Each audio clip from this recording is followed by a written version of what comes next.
And that story has brought me to the village of Lowther, 4 miles south of Penrith.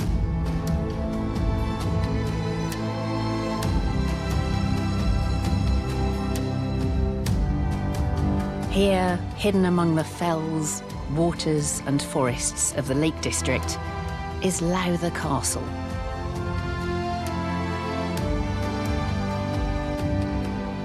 It was built in 1806 by William Lowther, the first Earl of Lonsdale, and at its height, it reputedly had 1 room for every day of the year.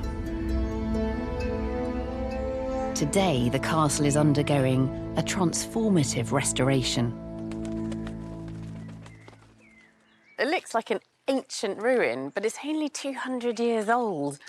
It was lived in by a few generations of the Lowther family, and then in 1957, the then Lord Lowther was running out of cash, and so he demolished it. Or at least he took the roof off and he took a wrecking ball to some of the walls. And so now it just sits here in the landscape as a rather romantic ruin. But there's a much older story playing out in the grounds.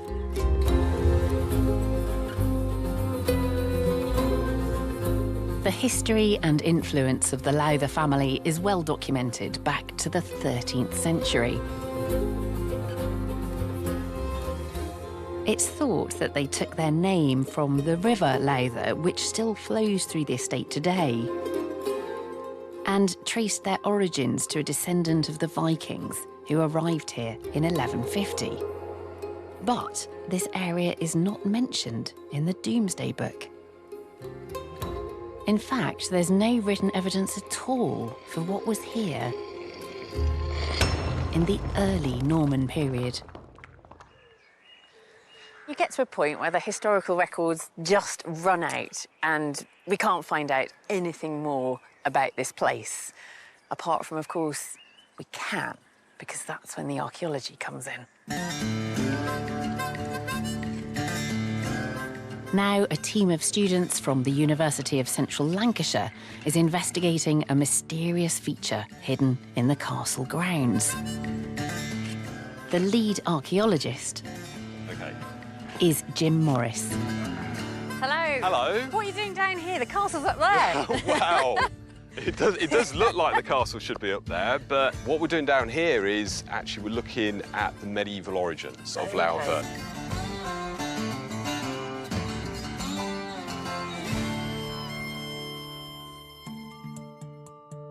Deep in the woods, Jim is investigating a huge ditch and bank earthwork, more than 10 metres across and 8 metres high.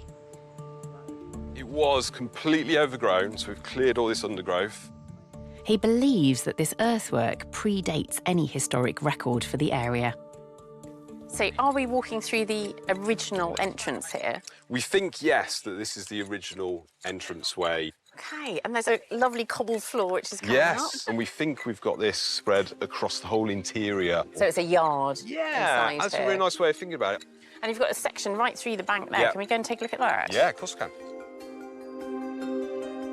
This raised, cobbled area is surrounded on all sides by steep slopes, perfect for defending the interior.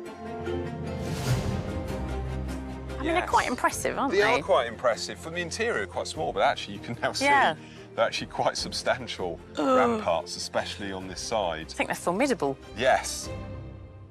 It's a lot of work. It's a lot of moving of earth. It is, but it's not very technical. Yeah, So actually, the reason we've cut this trench across and we've kind of gone down through is to look and see how this mound was all created. So what we've found is layers of stones, then a big mass of clay, then another layer of stones, and a big mass of clay, and then another layer of stones going on up. So relatively simplistic, actually, to construct. Yeah. It's like a Motte and Bailey, but without the motte. Without the mound in the middle. Without the mound in the middle, yeah. So in effect, you've got the Bailey part. Yeah. Jim believes this simple earthwork has the hallmarks of an early Norman castle. But that's difficult to appreciate from the ground. So having chatted to Jim and also sitting up here so I can get a really good idea of the shape of it, I've drawn what it would have looked like. The trench that they've put through the ramparts, that's through this part just here. And Jim thinks there would have been a timber palisade which runs all the way around the ramparts on the top. We've got the entrance down here, which would have been guarded by a gatehouse. And then perhaps a tower up here where I'm sitting, with this commanding view over this little Norman fort.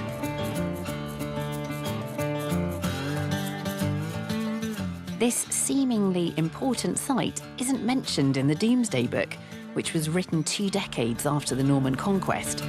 So, to investigate when and why the fortress was first built here, medieval historian Sophie Ambler has been trawling through the Lowther family's personal medieval archive.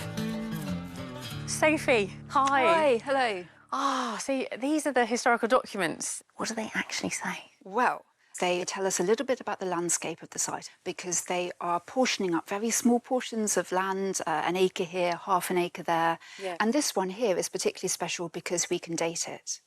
So this is given at Lowther on the Saturday after the feast of Easter in the year 1278. Wow. So it's given at Lowther, which means it was given here in the Villa of Lowther, probably very close to where we're standing now. Yeah. Yeah. Oh, this is absolutely wonderful. And if we look here at this one, so this charter dates to the 1280s. And it's a charter drawn up for Alice, daughter of Peter of Thrimby. She's renouncing her rights in half a rood of land, that's 1/8 of an acre. Can you see above the castle, can you see Castellum? Just here on the fold of the parchment. So do you think that castle is the one in the woods? I think it's very likely that this is the castle in the woods. Yeah. Exactly. I think that in the 1280s, this castle was still standing then. The people living in the village recognised it as a castle and they were using it as a local landmark. It might not have been in use then, but it's definitely there. But who built that castle? This is the big question. This is the big question. Now, in Cumbria, we have very little written evidence for the Norman period. Okay. And that's because Cumbria was not conquered in 1066 by William the Conqueror. When was it conquered? So it was conquered in 1092. Oh, by really? His son, William Rufus, who led the conquest of Cumbria in 1092. Cumbria was an independent kingdom. It wasn't part of the Anglo-Saxon kingdom that we know from southern England. William Rufus led an expedition to Cumbria, and then he sent peasant men with their wives and children from the Norman regime in southern England to Cumbria. Yeah. So it's effectively a plantation settlement and a way of colonising Cumbria.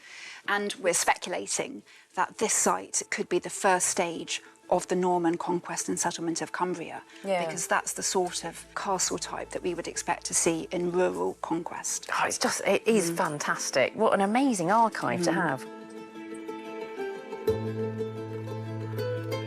Occupying forces through history have established control with fortresses before sending in settlers to colonise the region. It seems this medieval settlement at Lowther was no different.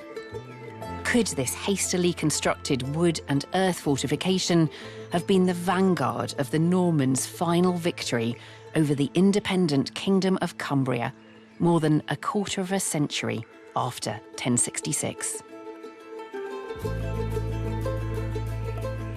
What a fantastic story. It's wonderful to be here just as the very first archaeological investigation of this castle is happening. There's more to find out, of course, there always is.